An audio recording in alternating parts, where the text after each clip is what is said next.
Hello, I'm Brandon Kaiser, and welcome to my top 10 movies of 2015. I know I'm a little late on this one, but I'm a huge procrastinator, and I was kind of waiting for The Revenant to go nationwide. But it didn't even make the list, so spoiler alert. I didn't get to see a few movies this year that I wanted to, including mainly Room, which is in a lot of top 10 lists, but I didn't get to see it. So you will not find it here. Once I get a chance to see it, maybe it will make this list. Who knows? I don't even know. So, hope you enjoy it, and let's start with the honorable mention, shall we? Inside Out, the entertaining and emotional movie that reaffirms Pixar as a step above every other animation studio. It Follows, a creepy and at times terrifying movie that proves that horror movies can also be smart, interesting, and of a higher quality than most in the genre. And I'm not a horror fan. Steve Jobs. In just about any other year, it would have made the list. Aaron Sorkin remains one of, if not the best writer in the business, and his words are heightened by the phenomenal performances. Now for the top 10. Number 10. The Hateful Eight. Fantastic ensemble piece from mastermind Quentin Tarantino. A cinematic stage play that will keep you guessing right up to the bloody finish. Those with a dark sense of humor, who enjoy a middle finger to the politically correct, and of course love Tarantino movies, enjoy the ride of this frontier mystery. Number 9. Ex Machina. Acclaimed writer Alex Garland this time decides to step behind the camera for this original sci-fi film. It feels like a sort of flashback to more classic science fiction. No epic space battles or alien fight sequences. This is much more grounded, and most importantly, will make you think and even ponder what it means to be human. The moody and stylish movie also contains some of the biggest breakout stars of the year in Donald Gleason, Oscar Isaac, and most importantly Alicia Vikander, who steals the show even among the other great performances. Number 8. Spotlight. When it comes to movies with important stories this year, it's hard to do better than this one. A movie about good journalism doesn't sound very interesting, but it is, under the great direction of Tom McCarthy, whose straightforward directing shows great restraint to showcase the true-life story and the work of the great ensemble cast. Anchored by award-worthy performances from Kenosha's own Mark Ruffalo, Michael Keaton, Rachel McAdams, and Liev Schreiber, among others. Number 7. Dope. Up until now, the movies on this list have been heavy or dark, but not this one. The journey of this movie is fun and different from what most movies are currently about. It is about defying expectations and stereotypes and pursuing what you want for your future. Rick Famuyiwa has created a unique movie that was one of the bigger surprises this year, and Shamik Moore is someone to watch. Number 6. Mission Impossible: Rogue Nation.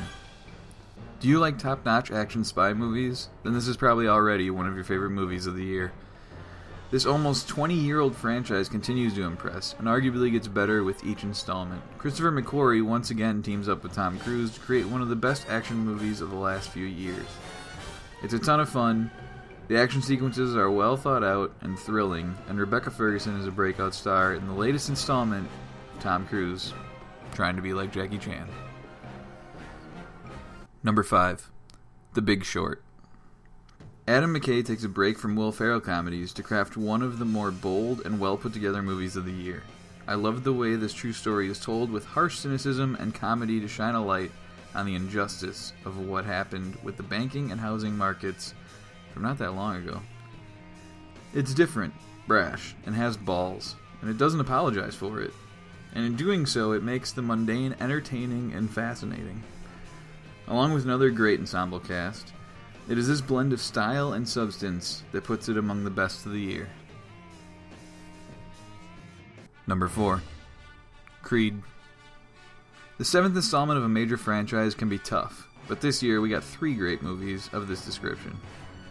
Creed is one of these, in a sort of reboot of the Rocky franchise. Michael B. Jordan continues to impress, but Sylvester Stallone gives one of, if not the best performance of his career.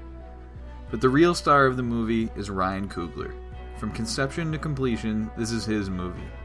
It's full of heart, and this realistic take on a franchise that at times went a little too far is amazingly shot and so immersive it'll be hard not to wince or cheer. Almost 40 years since the franchise began, this is my favorite Rocky movie, a film for both old and new fans.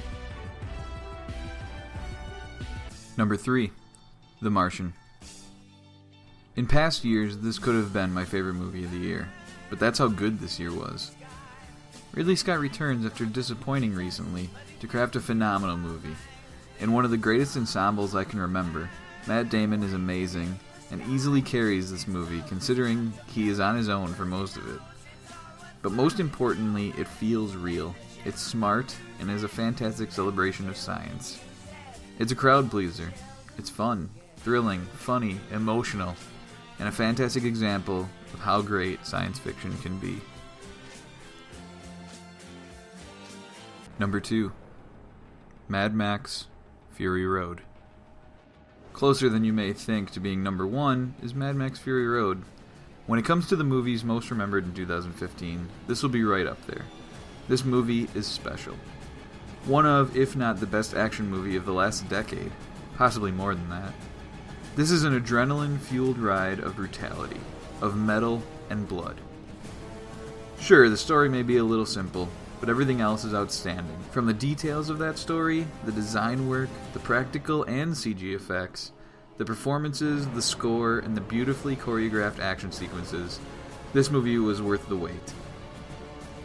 Tom Hardy is great, and Charlize Theron is one of the best action heroines in a long time. But the star of the movie is George Miller. In many ways, it feels old school, while still being more fresh and exciting than most other movies today. And all this from a 70-year-old master of mayhem. And number 1, Star Wars: The Force Awakens. This should begin to make things right. It is the first line spoken in this movie, and is basically a mission statement for what it hopes to accomplish. J.J. Abrams probably had the toughest job in cinema, and he succeeded. Sure, it's similar in structure to the past movies, and it's not perfect, but what is? What is here is so good it makes up for these minor shortcomings. This movie transports you back to your childhood. The real world fades away as you journey to long ago in a galaxy far, far away. And that is what Star Wars should do, with an entertaining story, amazing effects, and great characters. Those characters are where the movie truly excels, and those we fondly remember pass the story on to the new. And the new are the best thing about this movie. With personality, depth, and over the course of 2 hours and 15 minutes, you begin to love these characters, just as you did with those from 30-some years ago. And the good news is, this is only the beginning. And more than any movie of the next few years, I can't wait to see what Rian Johnson does to continue this journey. So that was my list. Yes, it was full of bias, because you know what? This is my list. It's not objective. It's for me. This is what I thought. You might disagree. Be sure to comment below. Like this video if you did like it, though. Subscribe. That'd be awesome. All those things would be great. However, there's a couple things I want to mention. No superhero movies made the list this year. That's surprising. Hasn't happened in a long time, but I think that just goes to show the high quality of movies this year. I think blockbusters in general, though, kind of were more than they have been recently for the most part. So it's been a very good year. It's been a great year. Women in movies have been outstanding. You know, they've led some of the best movies of the year. And minorities had a huge year. Straight Outta Compton, Dope, Creed, all that stuff. Great. Behind and in front of the camera. So, you know, hopefully next year will be good. I think it will be. There's a lot of huge movies and a lot of superhero movies. I'll be surprised if no superhero movies make the list next year. Considering Captain America was my favorite movie of the year before, there's a good chance Civil War has a shot. So I guess we'll find out. Anyways, hope you enjoyed this list. I'm going to let you go, and till next time, find your own ways of resisting boredom. Of course, Star Wars is my favorite movie of the year. Duh.